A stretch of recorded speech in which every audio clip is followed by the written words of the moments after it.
Oi pra todo mundo, eu sou a Ana e hoje eu vou falar dos livros de um autor que eu gosto muitíssimo.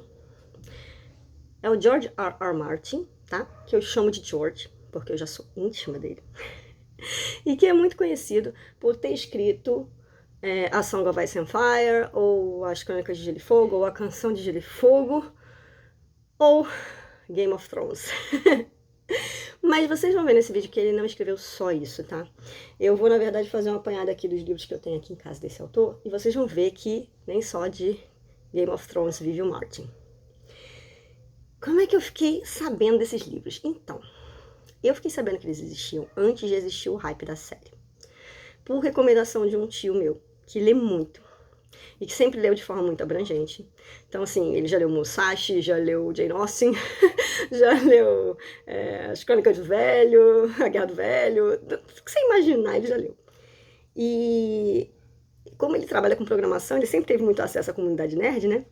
E ele ficou sabendo da existência desses livros bem antes de eles explodirem como série de televisão. E ele vinha falar pra mim dos personagens, né? Comentava, tem o Tyrion, tem o Jaime, tem a Arya. Eu não fazia ideia do que ele tava falando e deixava pra lá. E aí, quando começou a sair a série, mais gente começou a comentar sobre esses livros no Brasil. E eu acabei começando a ler quando eu tava grávida da minha caçulinha. E comecei a ver a série quando eu tava amamentando a caçulinha. Teve uma época, gente, que eu juro por Deus, eu quase botei na minha filha o nome de Arya. E ela nasceu com personalidade de Arya, juro por Deus. O nome dela é Larissa, mas ela quase foi Arya. Anyway, vamos falar então um pouquinho desses livros do George R. R. Martin, começando pelo espetacular Game of Thrones ou A Game of Thrones. Qual é a diferença? A série é Game of Thrones, certo? E o primeiro livro da série se chama A Game of Thrones. A editora fez bobagem e botou na capa desse volume aqui o nome da série em vez de botar do livro, tá? Mas o livro é A Game of Thrones ou A Guerra dos Tronos. Ou O Jogo dos Tronos seria, talvez, a tradução mais literal. Cara, na época eu tava numa vibe de ler muito livro em inglês, eu tava querendo me testar e me forçar e me treinar mesmo a ler inglês. Então quase todos os livros que eu tenho aqui em casa desse autor são em inglês, com exceção desse volume aqui que eu também tenho em português, o primeiro da série, e que nesse momento tá com a minha filha mais velha porque eu tô fazendo bullying com ela até ela ler. Desculpa, isso acontece de vez em quando. Mas eu já falei pra ela que é maravilhoso. Ontem, inclusive, a gente tentou mostrar pra ela o primeiro episódio da série que a gente tem em DVD. E é claro que os aparelhos de DVD todos falharam. Eu tenho 3 aparelhos e todos falharam. Mas tudo bem, a gente conseguiu ver as primeiras cenas e mostrar pra ela os caminhos brancos. Bom, se você não sabe do que eu tô falando, e eu não sei em que planeta você vive, Game of Thrones ou A Canção de Gelo e Fogo é uma série de fantasia. Uma série bem interessante, porque não é aquela fantasia em que tudo é fofinho, tudo é bonitinho e tem um mago legal ajudando o garotinho a ser rei. Não. É uma série pesada que vai falar muito de política, vai falar muito de violência, vai ter umas cenas pesadas de gente se pegando, vai abordar diferentes aspectos da vida, vai ter personagem nobre, vai ter personagem pobre. É um ambiente parecido com o medieval, num mundo inventado chamado Westeros, que tem características muito interessantes. Por exemplo, as estações do ano não têm todas o mesmo tamanho. Tem verão que dura 14 anos, tem inverno que dura 2 anos, tem inverno que dura 50 anos e gerações inteiras morrem de frio. Você tem histórias de dragões, você tem histórias desses seres que são os caminhantes brancos que vêm com o inverno e ninguém sabe se eles trazem o inverno ou se o inverno traz esses seres e eles matam todo mundo. Isso aqui é muito legal. Os personagens e a construção de mundo vendem essa série como ninguém. Tá? Você vai acompanhar determinadas casas aqui, determinadas famílias que são maravilhosas. Você tem os Starks, que tem como símbolos lobos gigantes e que tem um monte de crianças incríveis com personalidades super legais. Você vai ter Jon Snow, vai ter Robb, vai ter Bran, vai ter Arya, vai ter Sansa, vai ter Rickon, e é muito, muito legal. Você vai ter o Ned Stark, que é o chefe dessa família, que é um pai, aquele pai assim que todo mundo queria ter esse pai. Muito, muito bom como pai, ele é um líder fantástico, maravilhoso, porém ele tem seus defeitos. Ned Stark é esse que tá aqui na capa. Você tem outra família, né, que entra em rota de colisão toda hora com os Starks, que são os Lannisters, e um desses Lannisters é o Jaime, o outro é o Tyrion, e esses dois personagens são muito legais. Você começa, por exemplo, detestando o Jaime, e depois você começa a gostar do Jaime.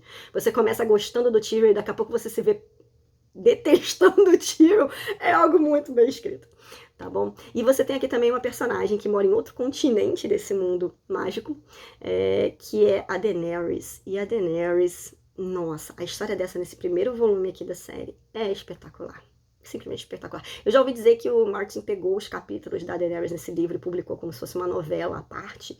E ganhou prêmios, assim, de tão bom que é. Um marco muito legal da Daenerys nesse livro. Você vai ter personagens como o Mindinho e como o Varys, que são super políticos. Cara, você vai ter de tudo aqui.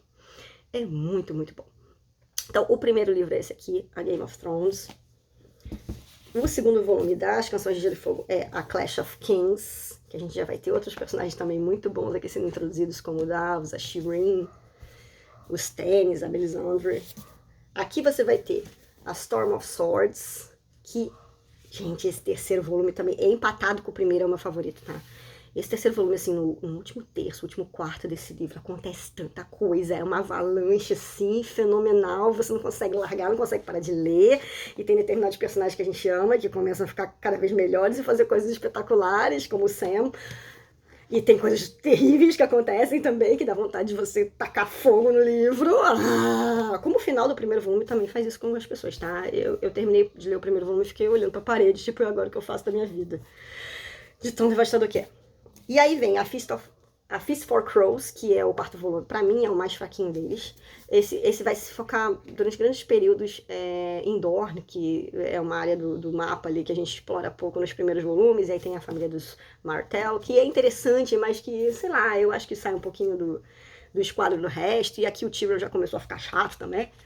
E o Tyrion quase não aparece aqui também. O que acontece? Esses dois livros, o quarto e o quinto, né, que é a Feast for Crows e A Dance with Dragons, eram pra ser uma coisa só. E tava tão grande que ele quebrou em dois livros. E aí ele quebrou os personagens que ninguém gostava aqui e os personagens que todo mundo gostava no quinto. Então todo mundo teve que ler o quarto com os personagens que ninguém gostava pra chegar no quinto que todo mundo gostava, sabe? Anyway. Estamos esperando ansiosamente o sexto e o sétimo volumes, que seriam The Winds of Winter e A Dream of Spring.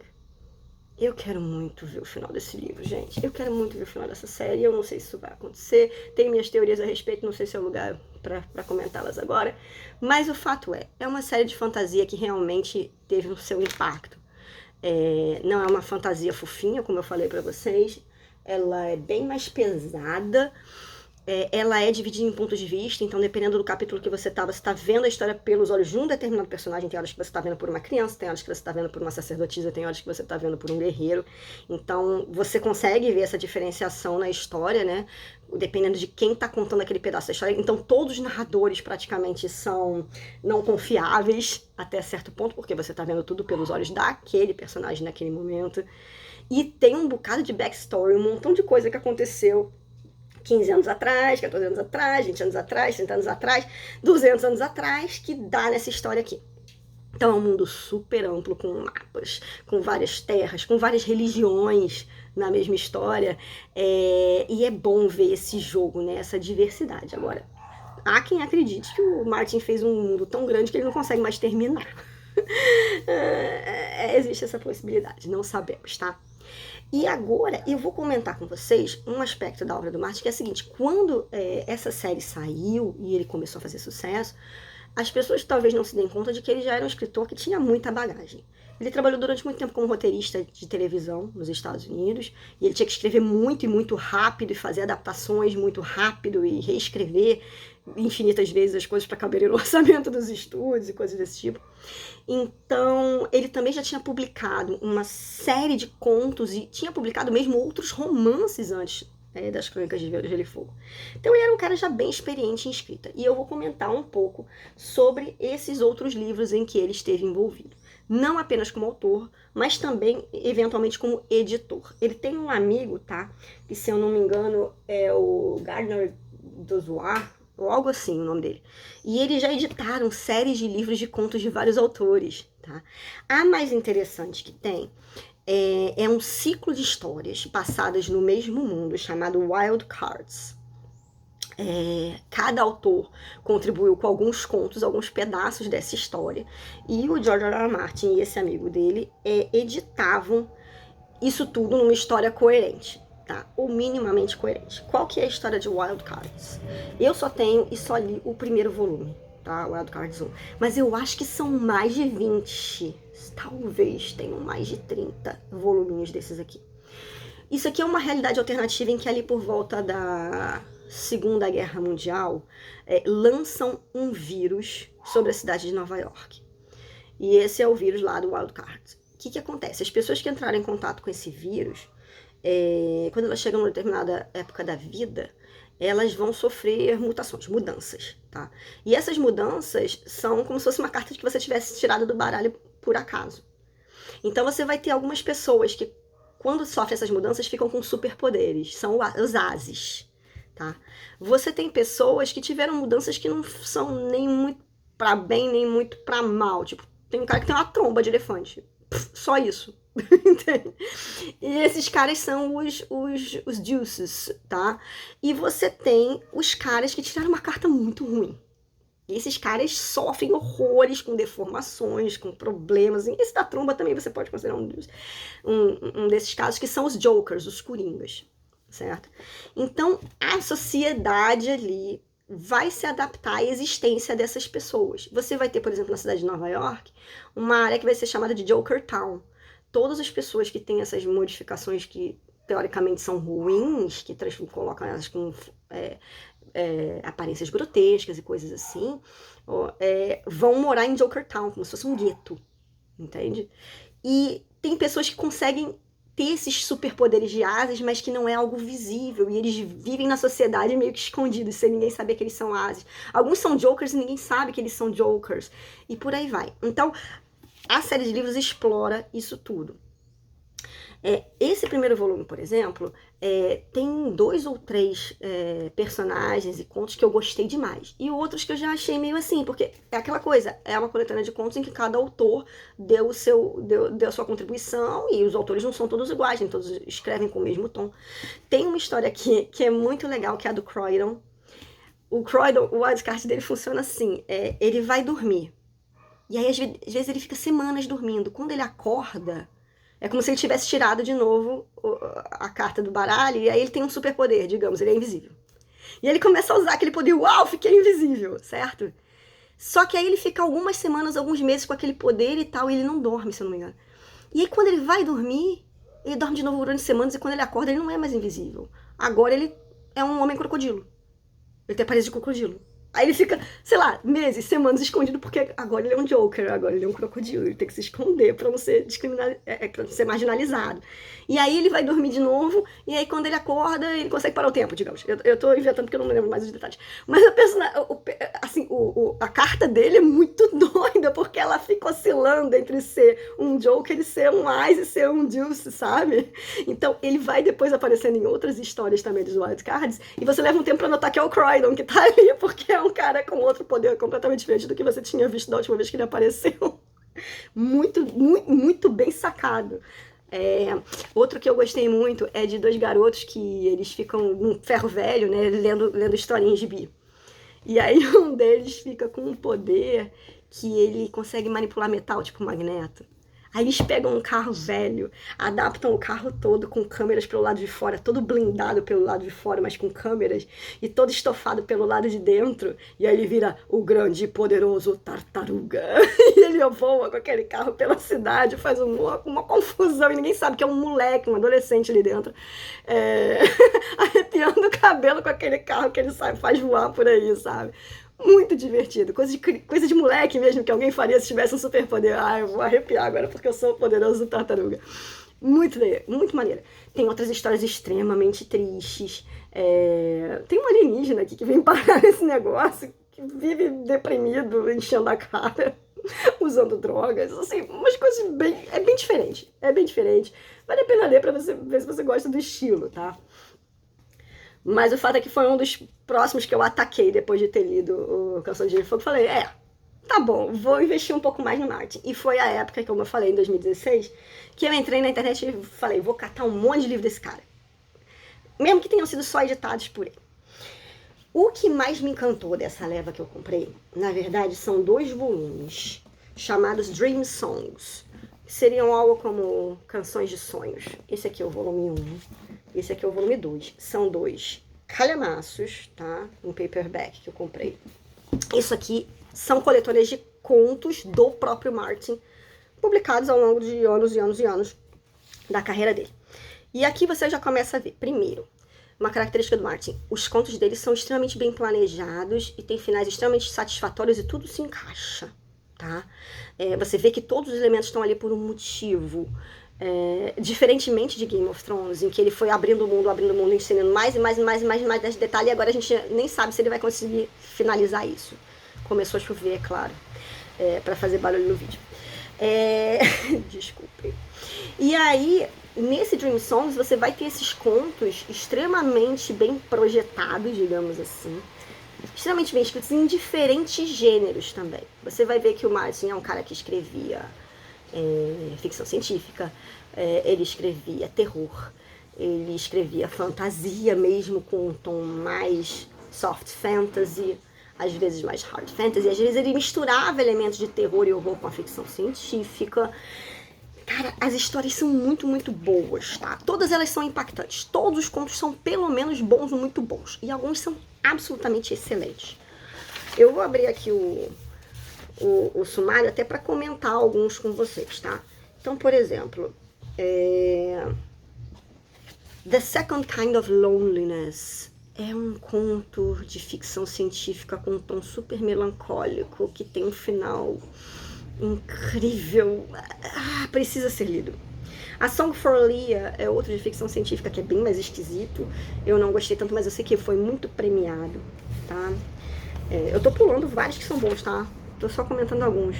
The Way of Crossing Dragon, que é um conto de ficção científica que vai tratar de aspectos de religião. Alguns dos que eu mais gostei, tá? O que eu mais gostei de toda essa coleção é The Lonely Songs of Larendor, que é... como é que se explica isso? Tem um tom de melancolia, de música e beleza nesse conto que não tem em outros contos dele. E esse personagem, Larendor, ele me lembra muito Rhaegar Targaryen, que é o cara que cria toda a treta de Game of Thrones 15 anos antes da história começar. O irmão da Daenerys, que dá uma coroa de flores do inverno pra irmã do Ned Stark, e isso acaba numa guerra que quase destrói o reino dele. Pois é, o Larendor tem um pouco disso, tá? Mas de uma forma diferente. É muito bonito o conto. Outro que eu gostei demais também é The Ice Dragon, o dragão de gelo, que eu vou mostrar, que eu tenho até numa edição separada. Sand Kings. Sand Kings é um conto de ficção científica misturada com talvez distopia. Talvez sim, talvez não.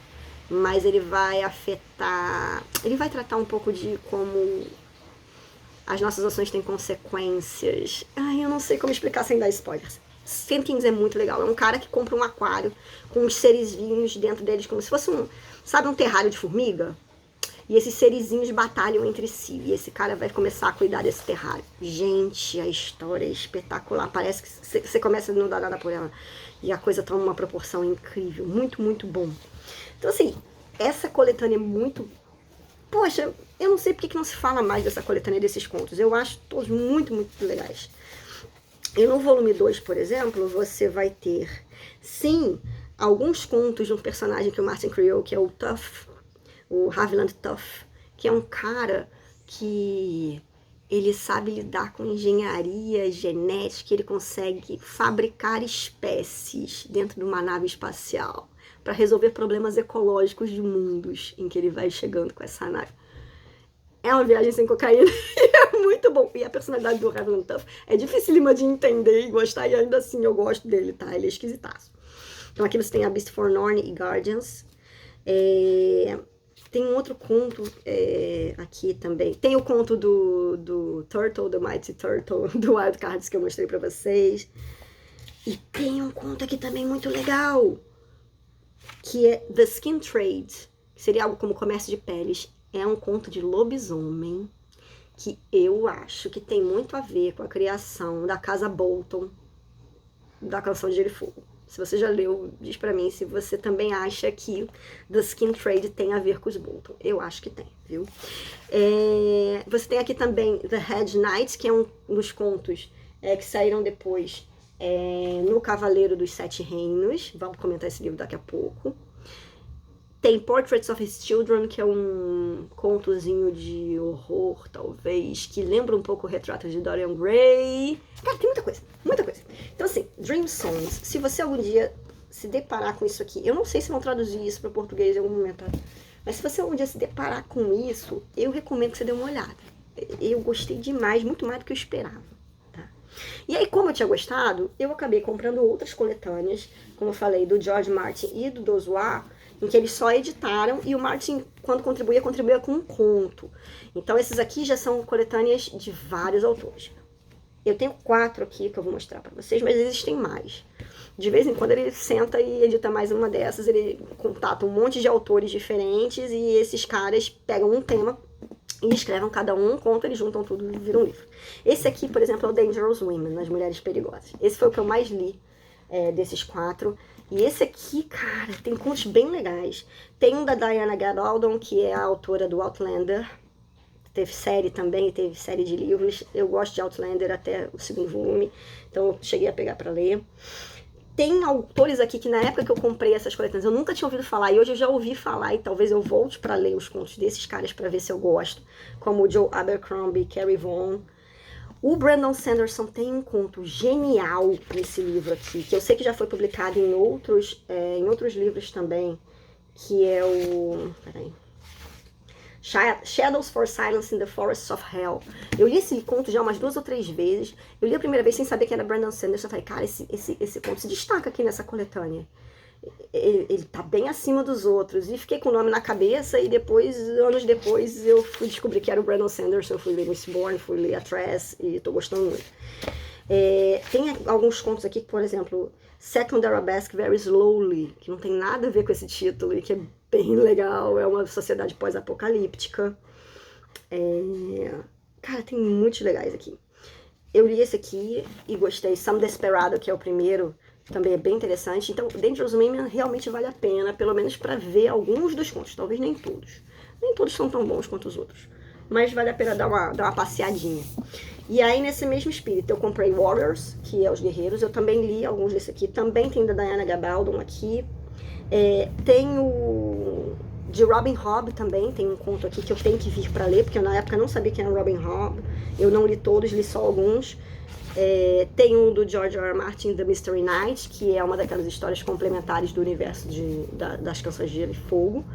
Eu li os do George nesses livros, né, quando tinha, e fui pegando só um ou outro dos outros autores quando me interessavam.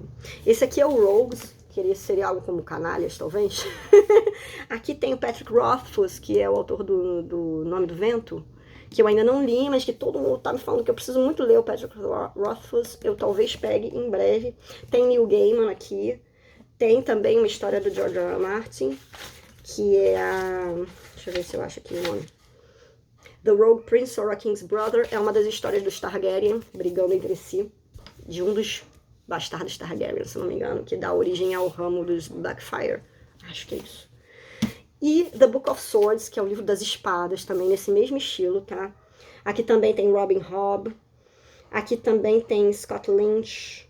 E tem o George R. R. Martin com o conto The Sons of the Dragon, que também é conto de Canção de Gelo e Fogo, tá? Então, assim, esses eu já não li completamente, porque é aquela coisa, né? A coletânea de contos que pode ser bom, pode ser ruim, dependendo de qual conto você pega. Vamos voltar pro Martin raiz, certo? Coisas que ele mesmo escreveu. Como eu disse, no Dream Songs tinha ali o personagem do Tuff, o cara que ficava fazendo engenharia genética na nave espacial. Ele pegou alguns contos que ele já tinha escrito e publicado, publicou mais alguns para dar um fio condutor na história e acabou publicando esse volume aqui, criando esse volume aqui, que é o Tuff Voyaging. Então aqui você vai ter só histórias do Tuff. Contos esparsos, e tem uma história que permeia a coisa toda para dar liga. Cara, é muito bom. É muito, muito legal. Então, por exemplo, ele chega num mundo e tem um problema de superpopulação. A gente tem gente demais, e a gente tem filho demais, e a gente não quer parar de ter um monte de filho, então você tem que dar um jeito de produzir comida a mais para esse povo todo. Aí o Tuff vai dar uma resposta. Ah, não, a gente tem esse mundo aqui, que a gente tem umas brigas tipo galo de rinha, sabe? A gente bota os bichos pra matar uns aos outros, pra todo mundo apostar, e a gente quer que você produza um animal que vai ganhar de todo mundo na rinha. Aí ele fala, então tá, né? Só que as soluções do Tuff, ele quando ele vê um negócio que ele não concorda, ele dá um jeito de dar uma resposta pra mostrar que aquele povo tá sendo idiota e tá fazendo burrada. Então, assim, só que às vezes ele força a resposta e a solução goela abaixo do povo, tá? Aquele povo só entende realmente qual foi a solução que Tuff deu, às vezes depois que ele já foi embora. Ele vem, deixa aquela espécie, ele cumpre o combinado, ele fala, ok, essa espécie aqui vai resolver o seu problema ecológico, o seu problema de galo de rinha. Mas a solução real vem depois, um tempo depois, e as pessoas ficam furiosas com ele. Mas ele é tão relax, ele é tão impassível, e ele anda com aqueles gatos, ele anda com um monte de gatos dentro da nave. É ele e um monte de gatos jogando jogo de computador enquanto ele viaja pelas galáxias. Cara, é bem legal. É um livro completamente diferente do que eu esperava e que eu me diverti muito, tá? Apesar de ser eticamente questionável em muitas das soluções. Outro que eu comprei, esse daqui eu já li, reli, é lindo esse daqui, é The Ice Dragon, é um dos contos que eu mostrei ali, do Dream Songs. Mas essa edição, gente, essa edição é lindamente ilustrada. Uma coisa, assim, encantadora. E essa história de Ice Dragon não tem nada a ver com o universo da Canção de Gelo e Fogo, pelo menos não explicitamente. E é a história de uma menininha pequitinha que ela vai começar a ter um amigo que é o dragão de gelo, que ninguém mais vê. Pelo menos no início. Ah, é tão lindo, é tão triste, é tão fofo. É muito bom. E é curtíssimo. Eu já li esse livro esse ano, eu acho. Eu acho que eu comentei esse livro na minha tag de 50%. Outro que eu li esse ano também, que eu não tinha lido ainda, é uma colaboração entre o George e a Lisa Tuttle, que se chama Windhaven. Esse é um livro dele que é um romance mesmo, chega a ser um romance, ó, mais longuinho, passado num mundo, tá, em que cai uma nave espacial, esse mundo quase que só tem água, oceano, mas tem vento pra caramba, e esses sobreviventes da nave espacial criam uma sociedade ali em que eles conseguem produzir algumas asas, e eles viajam de uma ilha para outra usando essas asas, parecendo com aquelas asas do desenho do Da Vinci. Só pessoas extremamente treinadas conseguem usar essas asas para voar durante horas de uma ilha para outra, para poder manter a comunicação entre as diferentes ilhas. É interessante, mas eu não gostei tanto dos personagens, não. Os personagens aqui não me cativaram, infelizmente. A proposta era boa, mas o livro não saiu tão bom. E ele é um pouco panfletário, assim, em alguns aspectos que eu não gostei. Vamos agora voltar pro universo da Canção de Gelo e Fogo e falar de uns livrões que eu comprei. E que eu me perdi e que eu gostei muito, tá? Então, capa dura, foi caro, tá tudo em inglês também, mas é bom demais, gente. O primeiro é O Mundo de Gelo e Fogo, The World of Ice and Fire. Esse eu sei que tem em português, tá? Eu já vi pra vender. Mas quando eu comprei, eu acho que ainda não tinha. Isso aqui é como se fosse um livro que existisse dentro do mundo das Canções de Gelo e Fogo. Não. Nem tanto isso. Mas ele é como se fosse uma enciclopédia gigante do mundo em que se passam as Canções de Gelo e Fogo, tá? O planetas, que o pessoal chama. Que tem o continente de Westeros, tem o continente de Essos, e ninguém sabe o nome do planeta, então o pessoal começa a chamar de planetas. Esse livro não foi escrito só pelo Martin, tá? Ele, na verdade, também contou com a colaboração de 2 Minions, que são pessoas que conheciam muito a fundo a obra do Martin, que tocavam, acho que, um site para ele, que já tinha muitas informações que vieram parar nesse livro. E é um livro lindíssimo, ilustrado. Olha o grau de desespero desse livro. Ele vai falar da história dos Targaryen, vai falar da história de todos os povos que passaram ali pelos 7 reinos. Tá vendo? Assim, vai falar de todas as grandes casas que tem em Westeros, vai contar um pouquinho da história de cada uma delas, vai mostrar os castelos, vai mostrar a muralha, vai falar também no finalzinho dos povos ali fora de Westeros, né? Vai falar de Essos, vai falar de Ashai, vai mostrar um montão de coisa legal. Pra quem é nerd e curte backstory, isso aqui é meio que um arremedo do Silmarillion. Vai ter até as dinastias, as genealogias das dinastias das grandes casas, tá? Vai ter os símbolos de cada casa, né, heráldicos, vai ter os lemas de cada casa. Olha que coisa mais linda, a Batalha do Rhaegar com Robert Baratheon. Coisa mais linda. Então, esse aqui, ó, o último rei Stark se ajoelhando pro Aegon Conquistador. Lindo, lindo, lindo. Eu já li inteiro, de cabo a rabo, e leria de novo. Tem os mapas de cada região, com todas as cidades, os recursos que cada área explora, sabe? Recursos naturais como madeira, como pedra, ouro. Muita história de dragão, quando ele vai contando a história da dinastia Targaryen. Cara, isso aqui é um prato cheio pra quem gosta de fantasia. E eu me amarrei. A capa é o dragão de 3 cabeças, símbolo Targaryen.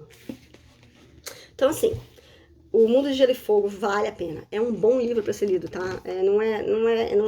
Ele tem uma característica que o Silmarillion não tem. Ele realmente foi editado para ser um livro pra ser lido de início ao fim.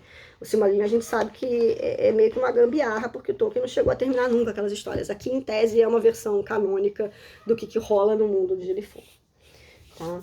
Aí eu vou pular aqui um até pra mostrar. Esse aqui, que é o Fire and Blood, que é o Fogo e Sangue, esse sim é um livro que existiria dentro do universo de Gelo e Fogo, tá? Que o Tyrion poderia estar lendo nas viagens dele, que é uma história do início ao fim da dinastia Targaryen, com mais detalhes. Então ele repete um bocado de material que tem aqui no Mundo de Gelo e Fogo, mas ele vai acrescentar detalhes sobre alguns dos reis, vai acrescentar detalhes sobre alguns dos membros dessa família, as tretas todas, e aqui só cobre metade da história dos Targaryen. Em tese vai sair no segundo volume de Fire and Blood, de Fogo e Sangue. Não sabemos quando, né, porque sabe como é que funciona o Martin.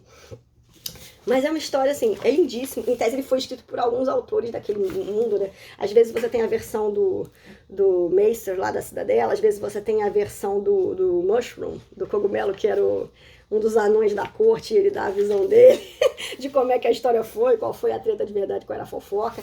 Ele também é ilustrado, lindo, lindo, lindo.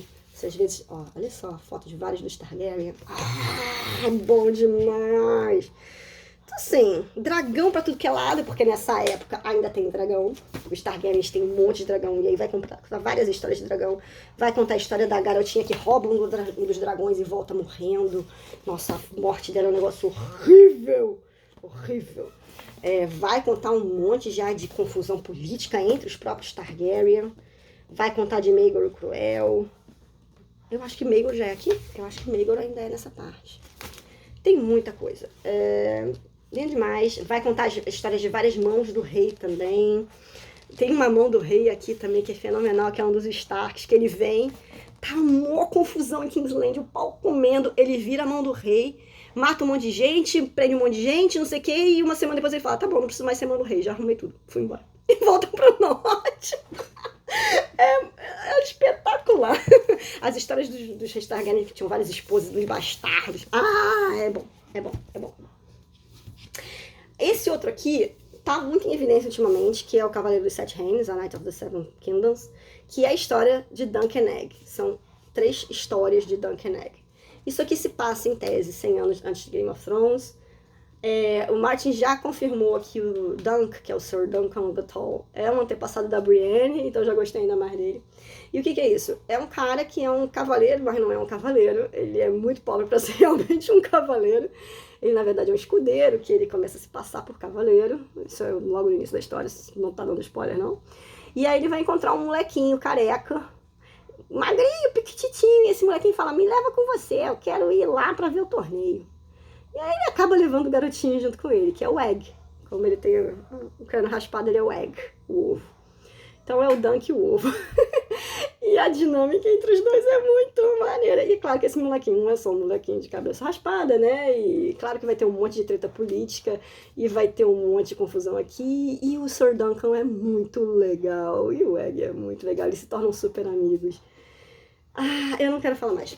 Mas ele é mencionado, o Sir Duncan, tá? E o Egg também é mencionado nas Crônicas de Gelo e Fogo. Muito assim, levemente. Se você prestar atenção, você vai notar quem eles são.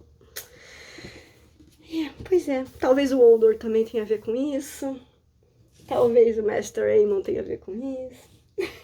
E aí eu vou mostrar pra vocês, gente, um livro também que não é do George R. R. Martin, mas tem tudo a ver com esse universo e que eu tive que comprar porque eu não me contive. Não me contive, esse mesmo.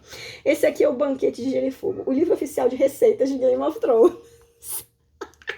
Sim, 2 doidas que tinham um site na internet começaram a pegar todas as receitas que apareciam assim, todos os pratos que eram mencionados nas Crônicas de Gelo e Fogo. E elas resolveram fazer essas receitas, criar essas receitas. Como é que seria alguém na época medieval cozinhando esse troço? Como é que faria para dar certo? E aí elas criaram essas receitas, começaram a filmar e botar na internet. E aí o George R. R. Martin adorou, e aí eles resolveram transformar isso em livro. Ele, inclusive, faz a introdução desse livro. Então, é um livro de receitas e todas elas são mencionadas em algum momento nas histórias. Então, você vai ter aqui, por exemplo, as tortinhas de limão da Sansa. Vai ter um café da manhã à moda de Winterfell. Um café da manhã da muralha, se eu não me engano, que é uma coisa horrorosa. Ninguém ia ter coragem de comer aquilo. Tem o cisne de creme, que é servido em King's Landing como se fosse uma super iguaria. Tem os assados, tem vários bolos, tá? Pão, torta de pombo, sabe? Café da manhã em Porto Real. Coisas muito legais, muito nerds. Codorna afogada na manteiga, que é mencionado no segundo ou terceiro volume, se não me engano. Tortinha medieval de Damasco. Assim, é uma baboseira isso aqui. É uma baboseira total. Aguardente de pera de Tyrosh. Fiz alguma receita? É claro que não. Mas tá aqui. Olha que coisa mais linda essa capa. Ai, meu Deus. Leitores têm problemas. O último livro que eu vou mostrar para vocês é um outro dos romances do George R. R. Martin, publicado antes da Canção de Gelo e Fogo, tá? É um livrinho de ficção científica, que é o Dying of the Light, seria algo como A Morte da Luz. É a história de um mundo em que o sol dele está morrendo, o sol dele está acabando, e eles precisam resolver esse problema. Como é que a gente vai fazer se ficar sem sol, entendeu? Vamos precisar resolver essa parada. Ainda não li, não. Parece muito bom. Eu curto as histórias dele de ficção científica, então eu tô confiante que vai ser uma boa leitura em breve. O último que eu li, como eu falei, assim, os últimos que eu li, né, foram o Dragão de Gelo e o Windhaven. E ainda tem 2 romances dele publicados antes da Canção de Gelo e Fogo que eu não comprei. Que eu sei que existem, já cheguei até a procurar, mas acabei deixando pra lá. Um deles é o Fever Dream, que é uma história de vampiro a bordo de uns barcos que ficam cruzando o Mississippi. Então, um romance histórico com vampiro. Não sei, vampiro não é uma coisa que me apeteça tanto, então eu deixei pra lá. E tem um outro livro dele também que é The Armageddon Rag, que, se eu não me engano, é sobre o universo da música ali americana nos anos 70, algo meio psicodélico. Também não me pareceu tanto a minha praia. Provavelmente, se eu lesse, eu ia gostar, porque eu gosto da escrita do cara. Mas ficou para depois. Como eu disse, eu tô convencendo minha filha a ler A Canção de Gelo e Fogo. Ela tá com o meu primeiro volume em português do A Game of Thrones. Vamos ver no que dá isso, não é verdade? Seguimos esperando ansiosamente a conclusão da saga, né? Da heptalogia. E enquanto isso, gente, só de preparar esse vídeo já me deu vontade de reler tudo. O que eu faço da minha vida? Me digam. O que eu faço da minha vida? É isso. Tô eu aqui, dando uma de fanzoca, entendeu? George, eu te amo. Não importa o que digam de você.